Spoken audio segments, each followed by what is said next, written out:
Hi, everybody. Merry Christmas, Movie House. This is so exciting. We are here talking about It's a Wonderful Life. And in particular, since we cover a lot of TV movies, we're talking about the TV movie angle of It's a Wonderful Life, the remake and the spinoff that I bet a lot of you had never even heard of that we're going to talk about. It's going to be very fun. And I'm film critic Rachel Wagner, and Thaddeaus is here. Hello, everybody. Merry Christmas in April or May. This probably, I don't know when this will air. Who knows? But it definitely won't be. It definitely won't be Christmas time. So wherever you're at, Merry Christmas. But how are things going for you? I'm all right. I'm enjoying the springtime so far. Been busy with work and everything, but doing pretty well. It was nice to have a chance to have some Christmas. Yeah, it is. It is nice when you can get a little bit. It's when you can get that Christmas jolt in the middle of the year. It really is. Yeah. You can tell we're Hallmark fans because most people would think that's weird, but no, we love it. Yes, exactly. So we'll talk a little bit about It's a Wonderful Life, but this remake. So we're talking. So we'll talk a little bit about It's a Wonderful Life, but we're also focusing today on It Happened One Christmas, which came out in 1977, was a made-for-television film. That it's a very interesting film. I don't know. I'm very conflicted about it on many ways. But then there's this movie called Clarence from 1990. Yes. That is kind of your spinoff or your sequel to It's a Wonderful Life. And so, that was an adventure to watch. Yes. I mean, who knew that there was going to be such a deep dive into the world of 1990 video game making? Yes. Yeah. But let's talk about It's a Wonderful Life. Now, It's a Wonderful Life. It's a classic, but its story as a classic and becoming a classic is kind of interesting. Right. So it was released in 1946, and originally it was a box office failure. Right. It didn't do well. It was very disappointing for all involved, especially Frank Capra, the director. It did let's see here. Right here. So it did get, it's not like it had no praise because it did get nominated for Best Picture, Best Director, Best Actor, Film Editing, Sound Recording. So it had, critical praise, but as far as I think the reviews were a little bit more mixed than they expected, and it didn't have the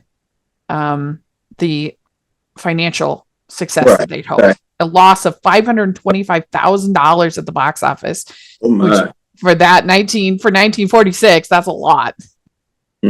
Yes, indeed. Yeah. What about you with It's a Wonderful Life? Was this a film that you watched every year, a mainstay in your holiday viewing growing up? No. Okay. So I definitely seen it before. Growing up, and and I definitely recall, it being on TV, and I've watched it a couple of times, and maybe would watch parts of it, bits and pieces, but the last time that I watched it, maybe all the way through, was probably in high school, and so I hadn't seen it in quite some time. So I ended up, in order to do this podcast, I had to rewatch it to kind of make sure that I had the story all together, because I kind of remembered it, but I didn't really remember everything. Mm-hmm. Yeah, I watched it for this, and then I think last Christmas I watched it because I saw there was a radio play that I saw. Okay. That's a lot of fun. I saw that, so then I watched it, and also there was that horror movie, It's a Wonderful Knife. Oh, yes, I did. I already covered that, which was not very good. We're not going to... I mean, technically, we already covered it on the podcast with Sean Chandler and Lee Drumdums coming on, and we talked about it then. But it's it's just very, very weak sauce as far as any kind of, like, there's so much more they could have done if they wanted to do like a cheeky take on a horror take and It's a Wonderful Life. That it felt like a bit of a missed opportunity to me of what they could have done with like an alternate reality of, what would it be like without, if she hadn't been born and with the serial killer and stuff. Like, there's more they could have done with that. But so now you've seen it again. Well, what do you think about it? Do you think it deserves its top tier reputation? I definitely understand why it's a classic, and I definitely, think that it, deserves a place as a classic. I don't necessarily think it's like the end all be all of Christmas movies, but I think it has a really good message for the Christmas season. Yeah. And definitely Jimmy Stewart's performance was very memorable and very good. So I can definitely appreciate it, and it definitely won't be another 20 years before I watch it again. I'll say that. Yeah. And I think that it's a very moving story. It's the kind of story that makes you think about your own life and the people in your life. And it's like one of the best, I think, morality fables that Hollywood has ever produced, as far as making you think about like not only your life and what would the world be without you, but like the people in your life and how much they really do matter, and just has such a humanity and heart to it, I think. Right. And you got to think that, considering this came out right at the end of World War II, like the message must have been especially kind of resonant, especially to someone like Jimmy Stewart, who was a soldier, someone like Frank Capra, that every life has value and is worthwhile. Yes, exactly. Which is why I wonder why it wasn't as the original release. It seemed to kind of gain more favor. Yes. Known as more as a TV movie, because when the rights, lapsed and they started playing it on TV is when it became popular. Yeah, so in 1974, the rights expired and it went into the public domain. The copyright expired. And this is when it started getting broadcast because there was no license or royalty fees. And that's what made it become a classic. And I think that in some ways, I guess I can understand how this movie is very cinematic, but there's also something about it that it feels very cozy and something that you might enjoy as much or more watching at home on the television. Yeah, I can definitely see that. Ho, ho, ho! We'd like to take a second and thank our sponsor for this episode of the podcast. It's the Hallmarkies Patreon. Do you love Hallmarkies podcast, especially at Christmas? Do you enjoy the holiday previews, recaps, interviews, and bonus episodes? If the answer is yes, please consider supporting the Hallmarkies Patreon. We need your help to do what we do both during the Christmas season and all year round. But not only do you help a podcast led by strong, independent women by becoming a Patreon, you get to become a part of the Hallmarkies family. Starting at only $2 a month as a patron, you will have access to our Facebook Patreon group where we talk about the movies, shows, and more all year. We also have many monthly patron watch-alongs with guests like Lacey Chabert, Natalie Hall, Paul Campbell, Mary Lou Henner, and more, giving their behind-the-scenes details of their films. As a patron, you also have the chance to provide input into the podcast and even join us at different tiers. So this Christmas season, spread some cheer to the Hallmarkies Patreon and become a member today. You won't regret it. Go to patreon.com/Hallmarkies to learn more. That's patreon.com/Hallmarkies. It definitely is the kind of movie that you see it and you want to talk about it. Like, this incredible film, what was it trying to say? I do think that it is maybe a little surprising that it did so well on television just because it's so long. Yes. At 2 hours and 11 minutes. It's a pretty long movie for television. Yeah, and I'm sure some of the times that it's been played, it's been cut to fit into the, television. But yeah, I think that you can watch it, and there when I was like in my 20s, when I would watch it, I'd be like, come on, things wouldn't be like if I had never been born, like it would not be, the world wouldn't turn into chaos into this like and so there's sort of that feeling of like, is it too heavy-handed? But like you think about it, and that Clarence had to convince George Bailey not to commit suicide. Right. And so like subtlety is not the order of the day. Like if he had sent him this alternative life and everything was hunky-dory, like that wouldn't have worked. That would so I think that you have to consider the context. Right. That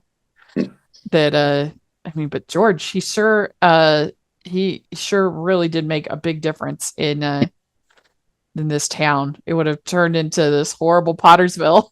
Yeah, exactly. Yeah. And I watch it and I just think, let the guy go on vacation. Good grief. All he wanted was to go travel, and he couldn't do it. Yeah. Like that, I just feel like this town, they should have like huddled together and be like, okay, let's send George on a little vacay. Exactly. And everything would have been much, much, much better. It is painful when he loses the money. Oh, you're just like, oh. The uncle, yeah. Yes. It's so painful. Yeah. It's so painful. Yeah, that was Tom. That was a tough scene. Oh. And Lionel Barrymore is just so good as Mr. Potter. He is just everything you could want in a delicious bad man of business. Yes. Yeah. And I mean some of the flashbacks I think could actually be a little bit trimmed.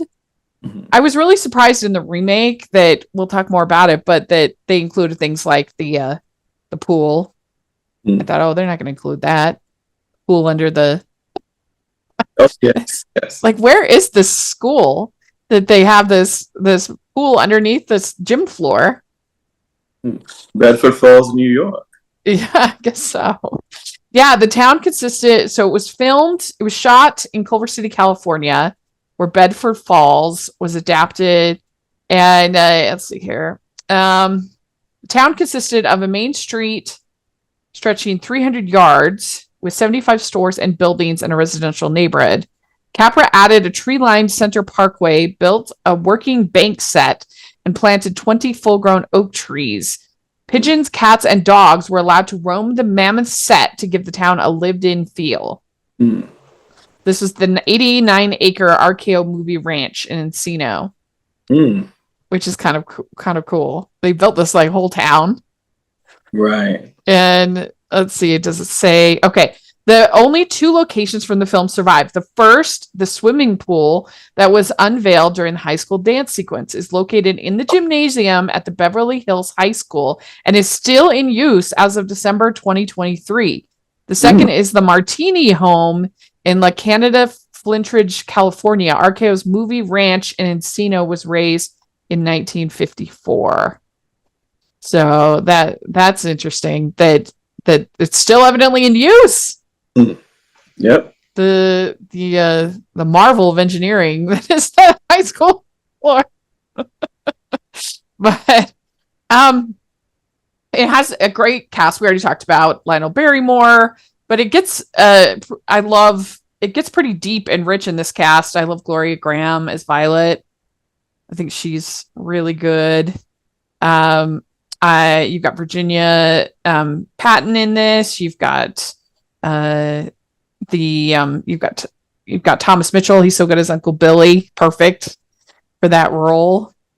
And so I think that It's a Wonderful Life is one of the finest, just like films, not even Christmas films, as far as movie making and acting and story and everything that you go for cinema to see. I think it's a very fine film. And I mean, Frank Capra was just such an incredible filmmaker.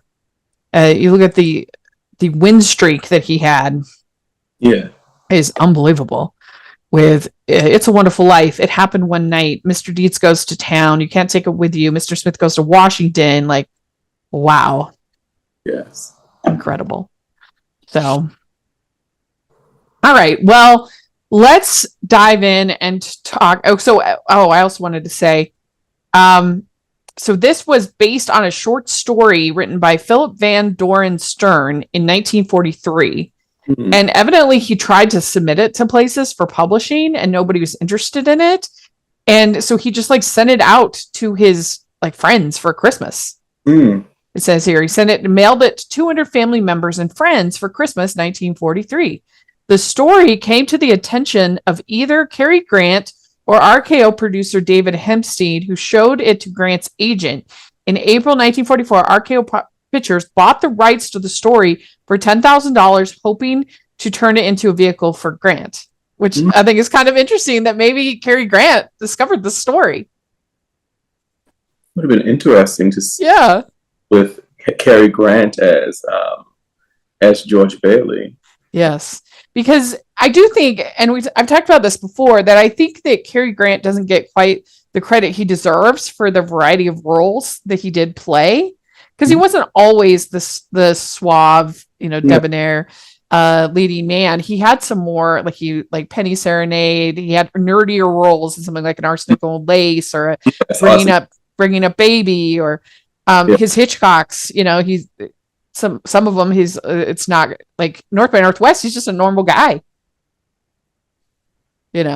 So but it is hard to imagine him like, I can't think of, even in those roles, I can't think of anything where he was like gritty, like you need George Bailey to be, he's going to commit suicide. I can't think of any Cary Grant roles where he got that dark. Maybe, was it Suspicion? Maybe. I mean, like I said, Penny Serenade, it's sad. That's a sad one. It's possible. I wouldn't put it past him because he was a very, very fine actor. Mm-hmm. But yeah, it is hard to imagine him in this role. Mm-hmm. Yeah. And of course, Cary Grant had his own holiday films to enjoy, like The Bishop's Wife. Yes. Yeah, you can enjoy. So I think it's just one of those ones. It's just hard to imagine anybody but Jimmy Stewart. Yeah, I agree. He's so good. So. I'd like to take a second and thank our sponsor for this episode of the podcast. It's Utah local indie romance author Rainy Dang and her new novel, Miss Nguyen's Bodyguard. This novel brings a Vietnamese love story to life. For her safety, Claire Nguyen is sharing an isolated cabin with her family's brooding bodyguard, Cage, and he is doing all he can to keep his hands off her while under the watchful eyes of the security cameras. Will Claire be able to open her dream bookstore and live the humble life she craves? Or will she face the daunting task of continuing her parents' multi-billion-dollar legacy? Either way, will she be able to keep Cage in the process? Rated 4 out of 5 chili peppers. This one's got a little bit of spice, but it's a lot of fun. So you should definitely check it out. Use the affiliate link below. It's Miss Nguyen's Bodyguard by Rainy Dang. It's interesting. So I wanted to talk about this remake for a long time. I'd heard about it, and I was expecting a total train wreck. Mm-hmm. Remake, It's a Wonderful Life? Like, what? And so it's not a train wreck.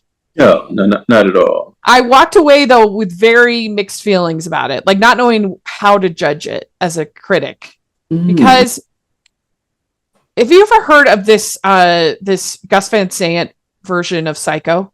Remake of Psycho? Say that again. It's the Gus Van Sant's remake of Psycho. No, I haven't heard of it. Okay, so what he did for this remake of Psycho is he literally did a shot-for-shot remake of the original film, right? And in that film, it just feels hollow and empty because it's like, why are you doing this? We already have it. Like, you added nothing. At least this did have a gender swap. So there's at least something, different. That literally has nothing. And except for being in color, which that's a downgrade if you ask me. So was like, what's the point of doing this film? And I felt a lot of that watching this, of like, why does this exist? I was shocked at how much of a shot for shot they even have the pool. They have, I mean, it's hard to talk about because it's literally the exact same movie. Yeah, and that's the thing. So because I hadn't watched It's a Wonderful Life in such a long time, going into, because I actually watched It Happened One Christmas. Yeah. And first. So I didn't. So because so many things in It's a Wonderful Life I'd forgotten. So I was like, what? So I watched It Happened One Christmas. Like, oh, this is pretty good. I'm enjoying this movie. Yeah. And I thought that the particularly Marlo Thomas's performance was very good. Yeah. And I really, fell for her character and everything. I was like, oh, this is, I was thinking, no, this is very similar to a very similar story to It's a Wonderful. Yeah. And then I ended up watching It's a Wonderful Life. The dialogue is even, I mean, it's pretty much just exactly the same. They just changed the names to female. It is the exact same dialogue. Yeah, very, very, very similar.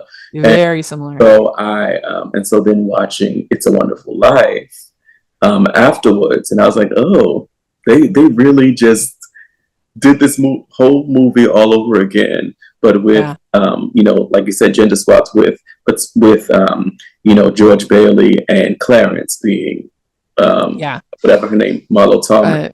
Marlo Thomas and Cloris Leachman. Yes, but it really, I mean, I can't overstate. Like, almost nothing is left out and almost nothing is added.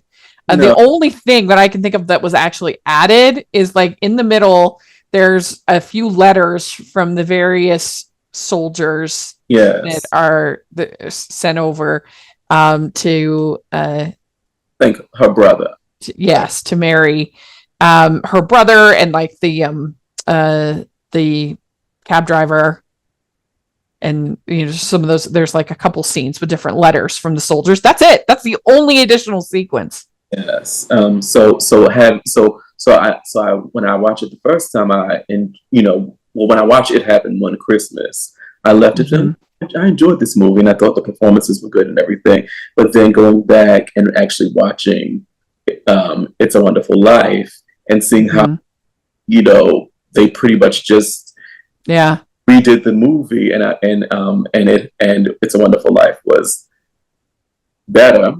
The only thing really cut out of this movie is you get like a little bit more with Violet. You get a little bit more with some of these side characters. Sam Wainwright is a little bit in a few more scenes. Some of these other side characters get just like a little bit more screen time than they do in this. But that's about it. I mean, every scene is here. Right. And I'm very torn about that, because on one hand, I'm like, why does this need to exist? You're not adding anything to the story. You're not adding anything to the narrative. Like, I think this is actually worse than the Clarence movie, even though it's not technically worse. At least that's trying to tell a new story. I don't know, but this is just, why does this exist? But then I feel a little bit torn, because if this was released in 1990, like Clarence, then I would absolutely despise it. But it was released in 1977, when the movie had just 3 years before gotten in the public domain. So you could make an argument that by doing a shot for shot remake, they were actually reintroducing the film to the masses. So in that case, it's different than the Psycho, because Psycho was there and beloved, and as a horror icon. So why make this shot for shot movie? Where in this case, they made a shot for shot movie of a movie that wasn't popular at the time. Yeah, at the time. So that's why I feel this. Like, I don't know how to judge it. It's tough, because, like I said, I think had I watched It's a Wonderful Life, if I rewatched It's a Wonderful Life first, I probably would not have enjoyed this, the experience of watching the movie as much as I did. But after rewatching It's a Wonderful Life, it did kind of take away from how I felt about Yeah. It Happened One Christmas. Yeah. But- I was surprised that they kept it in 1944. Mm-hmm. I would think that they would have updated it to the 70s. That was a surprise to me. And the thing is, it didn't really look like 1940. No. It looked like the 70s, but they were just saying that it was 1944. Yeah, it's true. And I think that part of the problem with doing the gender swapping is that if you're going to set it in 1944 instead of moving it to the 70s, I'm sorry, it just feels less believable that that a woman at this time would have the same arc as a man, that would be treated exactly the same as far as the buildings and loans and everything with Potter and everything with it. It does not feel as realistic and is convincing. It just doesn't. No, not really. Mm-hmm. But so that, that's a problem. You do have Orson Welles playing the Mr. Potter role. And I mean, could you get a more perfect sub in for Lionel Barrymore? Perfect. I mean, he was great. And it does, I think, for a TV movie, it looks pretty good as far as, pretty lush and well, made. I mean, I can't imagine that they had much of a budget. And I mean, it looked good. It just didn't look like 1944. So they should have said that it was 1976 or whatever. Yeah, because that would have made it more believable with her, leading this company. I'm sure there were women at the time, but I don't know. It just was a little bit harder and to believe. They could have tied in that she was running the company because the men were gone, in the draft. Yeah, that's true. But they didn't even do that. Yeah, they didn't do that. Yeah, and also, so Wayne Rogers plays George Hatch in this version, and sort of making him the mousy librarian kind of, the Mary Hatch role. It just doesn't work. It doesn't feel as authentic. It's not awful or anything, but I don't know. It just doesn't. You need, when you gender swap something, you need to account for the genders. If it's literally exactly the same, but a woman, like the female experience is different than the male experience, especially in 1944. You have to rewrite it to show some of that different experience. I mean, the only thing that they did was like try to account the fact that she would still be, getting pregnant, having children and things like that, but she was still running the company. And, you have to actually write it as a woman and a woman's experience. Mm-hmm. Yeah, I agree. Which they didn't do. This is Lionel Chetwin's teleplay. It says, varies little from the original screenplay, even using most of the original dialogue. And I was shocked. I did not expect that. Watching it, I was just, wow. And I mean, so Frank Capra, he said that, after its initial airing, a New York Times follow-up article revealed that Frank Capra, the director of 1946 film, had denounced the remake as plagiaristic. And he was absolutely right about that. I agree. It was way too similar. Like, if they didn't give some kind of payment of, like, that would be kind of shocking. I mean, I don't know what the legal, I guess it had fallen into the public domain, so I guess they had the right to do that. But man, it does feel a little skeevy. Yeah. To literally word for word the same dialogue. And he was absolutely right about it being plagiaristic. Yeah, I agree. So, in some ways, it feels almost like those movies made in the 90s that were like cheap animated films made to copy the Disney films. They'd be like Aladdin or whatever. It's exactly the same, except for cheap and terrible. I don't know. In some ways, there's something just sort of like, I don't know. I just couldn't believe that it was so similar. But I thought everybody was solid in it. Marla Thomas, she was good. Yeah, very good. I thought she was very good in this movie. Yeah. And had it been a more original script, and I think the experience of watching this and then rewatching It's a Wonderful Life was interesting. Yeah, it really was. Yes. So yeah. So yeah.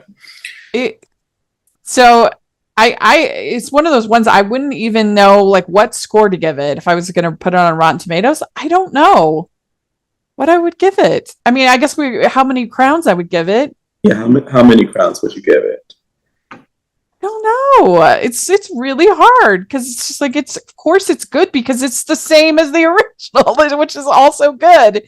But like we already have the original, so why does this need to exist? Like it feels like, oh, so you had like a really, really good meal, and then somebody made a copy of that meal, which was that was decent.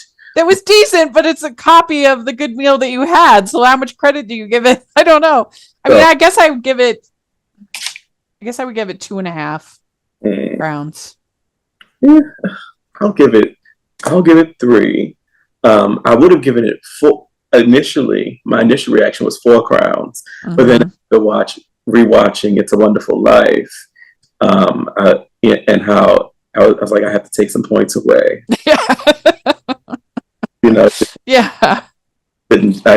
I couldn't give this 4 crowns in good conscience. Yeah, because if you're just copy and pasting what someone else has done, it feels cheap.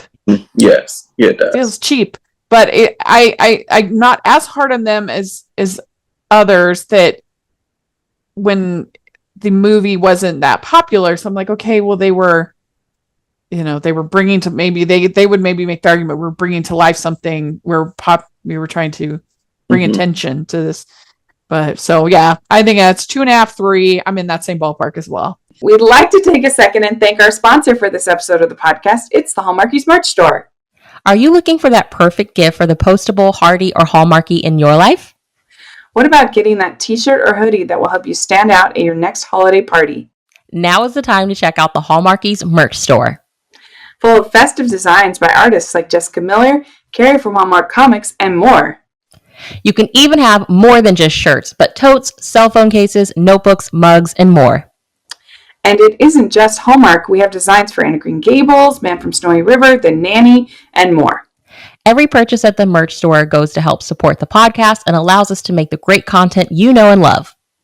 There are frequent sales, so go to tpublic.com/stores/Hallmarkies or see the link in the description.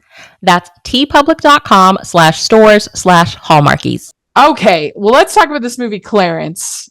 I'd never heard of this movie. I didn't know this movie existed until I started doing research, and I was like, oh, what is this? So this is this is a made-for-TV movie from 1990 about the protecting angel Clarence is again returning to Earth to help another human.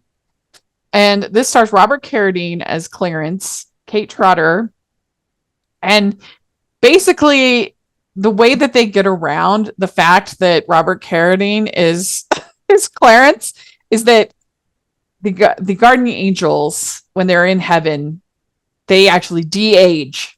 Yes, with each passing year.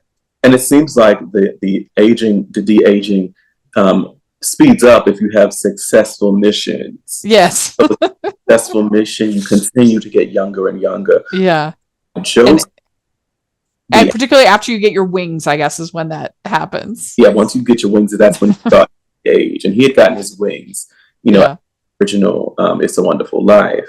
Which is why he's so much younger than the original Clarence, but he's not as young as Joseph because he hasn't had as many successful missions. Well, yeah, so they say that he got his wings working with George Bailey, and then something happened that like threw him off, and he became like a hermit angel. Yes, and he went back to the clocks. Yes. Oh, that's right. The clocks. 'Cause And so there's this other angel who doesn't have his wings, and his wife is on Earth and is considering suicide. yes. Yeah. So George Bailey once again. And so they go to Clarence and they're like, Clarence, you need to help this widow. Mhm. You need to help her to not commit suicide. And There's no one else available that can help. yeah. So I should say that it happened when Christmas. I mean, I do think they do that whole suicide thing. Like, it's pretty good. yes. Like the crash in the car, and then the bleeding, the bleeding lip, and the getting down to that. I think that whole segment is actually pretty well done. Yeah, I agree. Yeah. And in here, I never got the feeling that she was really close to suicide. This mom, it never felt that low to me that she would do that to her children, leave them parentless. Yeah, she's. I mean, she definitely seemed overwhelmed. Yeah. Out, and like she just needed them. Yeah, I didn't see that either. I definitely felt it more with both It's a Wonderful Life and Having One Christmas, where we're at that point. I really feel like this is almost more of a remake of The Bishop's Wife. Oh, I was actually going to mention that. Yeah, because you've got like the guardian angel looking over, and there's like a little bit of romance maybe between the angel and we have some chemistry, and I'm not sure if I'm supposed to be seeing or not. I'm not sure. Yeah, you think that the angel is going to be upset. He sees Robert Carradine, Clarence, kissing his wife. Yeah.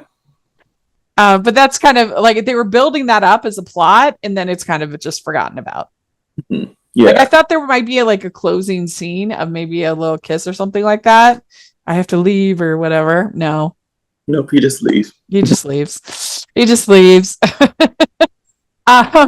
So this movie, it feels like it becomes this video game movie. Yeah. For 80% of the movie, like a lot of time is spent on this video game, and so the angel, the husband, had been designing this video game, and it was the speech to.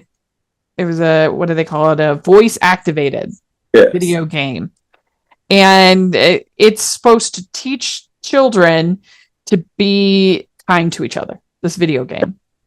And the greedy man, the Mr. Potter in this case, he wants to not teach kindness. He wants to teach children to like kill and be violent. Yes, so it's a violent video game instead of the kind video game. Yeah, and the character's name is Dexter, and so the evolution of this character Dexter, that it starts out as this kind character and then becomes this like evil and hateful character. Yeah. I mean, there really was a lot of time spent on this video game. You felt like they had probably spent quite a bit to have the graphics and the video. So they're like, we need to use this in as many scenes as possible. This aired on the Family Channel in 1990, and it definitely feels Hallmarkian for sure. I think. Don't you think? Hallmark. It has those like feel of like a TV movie certainly more than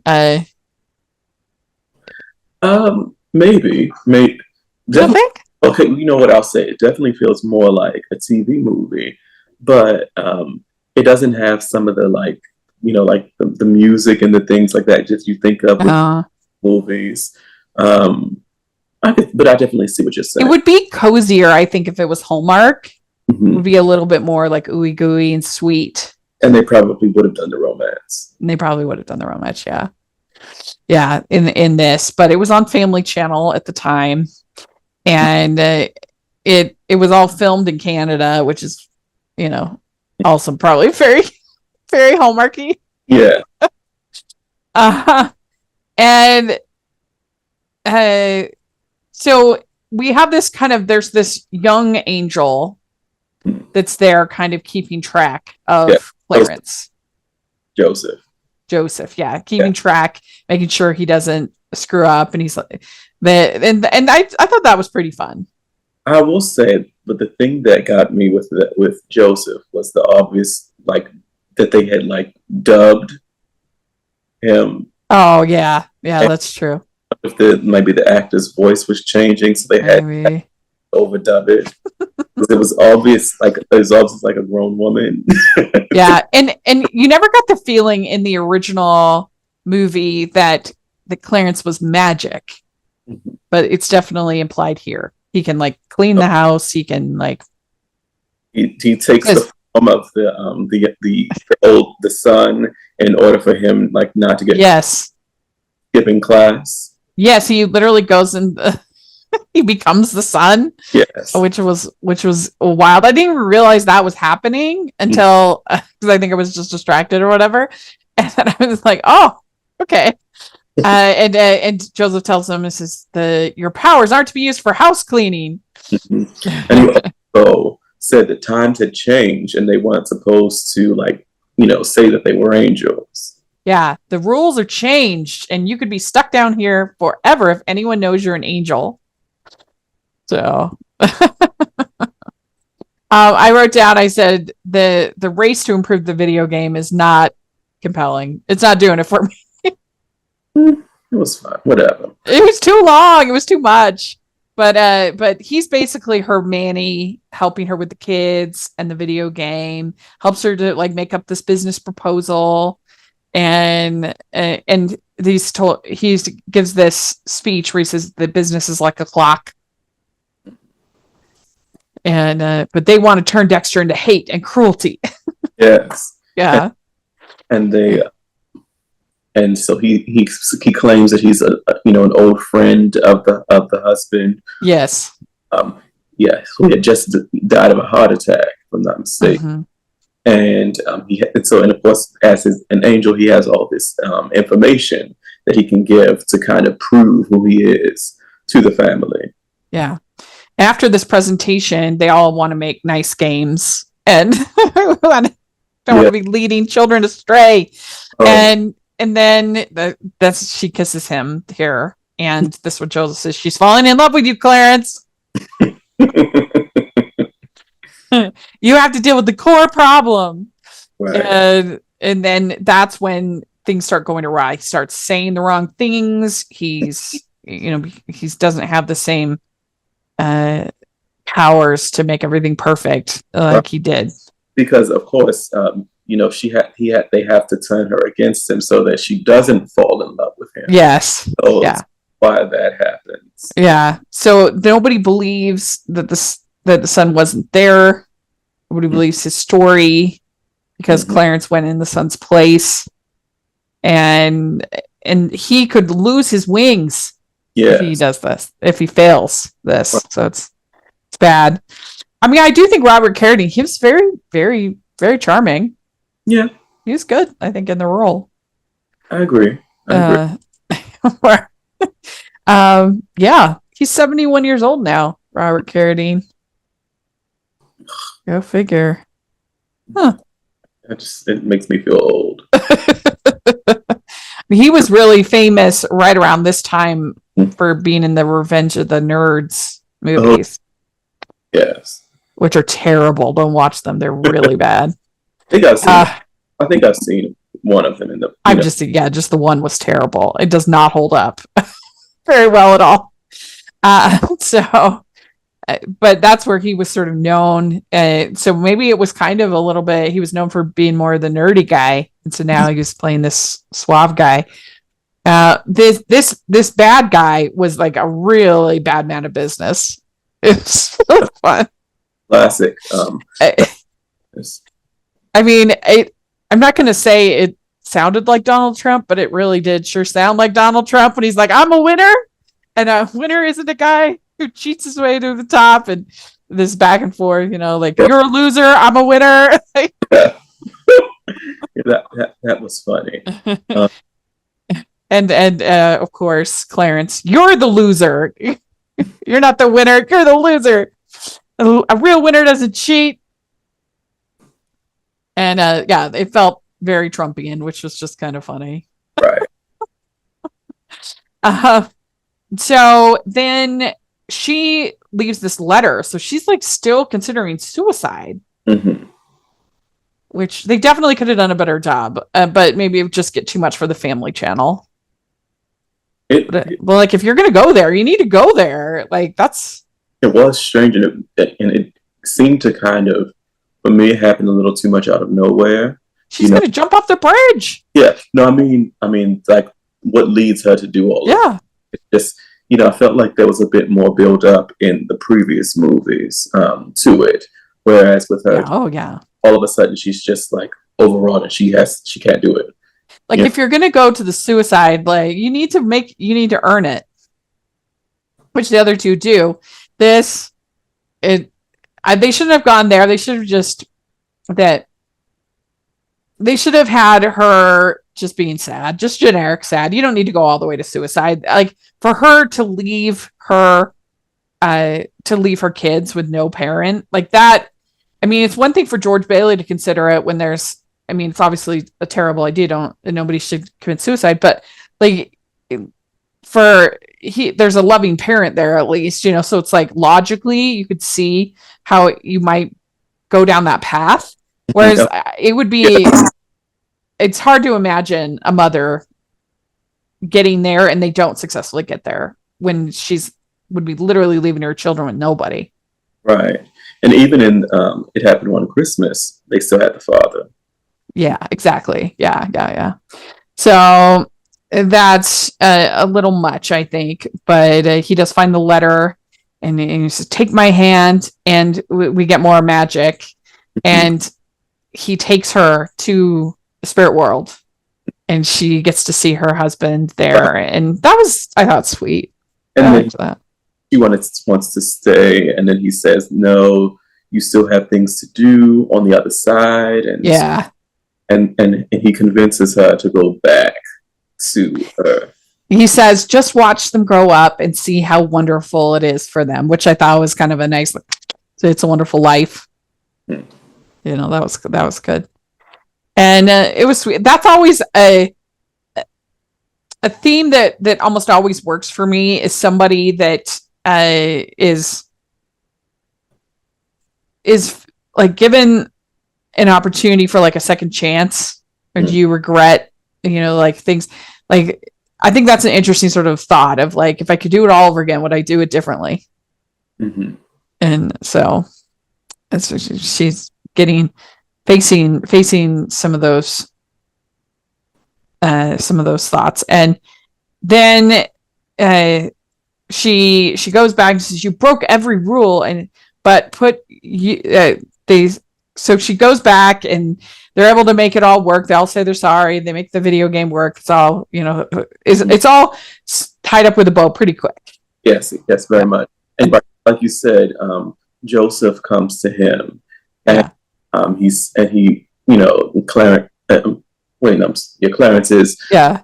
Oh, I broke the rules by telling her that I was an angel and using them. Yeah. Everything. You broke every rule, but you put others above yourself. And so he's going to get to keep his wings, and he gets to go back to the clock that wants to, but he says no. More people need his help, and Yeah. And the whole time, the little girl, she knew what was going on. The whole time they had that, and she sees the cab ride to the sky going up. She's like, I knew it. I knew it the whole time, and she even tells her brother. But he doesn't believe. Yeah. So for me, this is another one that's very hard for me to judge, because I was very bored through a lot of this movie. The video game stuff just didn't do it for me. I was pretty bored through most of the conflict. But it's hard for me to put this below Happened One Christmas, because at least they tried something. They tried a different story, and isn't just the same story copied. How do you feel? Well, I definitely enjoyed watching It Happened One Christmas more than this movie. I mean, I did too, but But that's my challenge. So I'm just gonna give this 2.5. I can't go any higher than that. It was. No, I won't even say it was fine. I didn't. I was bored through most. Yeah, it was boring. And, yeah, I'll give it the same. I'll give it both 2.5, but they're bad for different reasons. Or good for different reasons. Like for me, obviously, It Happened One Christmas is a better movie. Yes. But yeah, it's tough to. It does feel like I can imagine myself rewatching that before I would rewatch Clarence. However, it also feels like it might be a waste of time to rewatch It Happened One Christmas when you can actually rewatch It's a Wonderful Life instead. Yeah, there's absolutely no reason aside from novelty of like, okay, I've seen it, to watch It Happened One Christmas ever again, because it's exactly the same movie except for gender swapped as It's a Wonderful Life. So you just watch It's a Wonderful Life, but make sure you watch the black and white, not the colorized. The colorized is garbage. Don't watch it. It's terrible. I really hate that era where they were like, and they always used, when they did the colorization, it was always like really weird pastels. Strange. It was just terrible. Don't watch the colorizations. They were an atrocity. I absolutely hate them.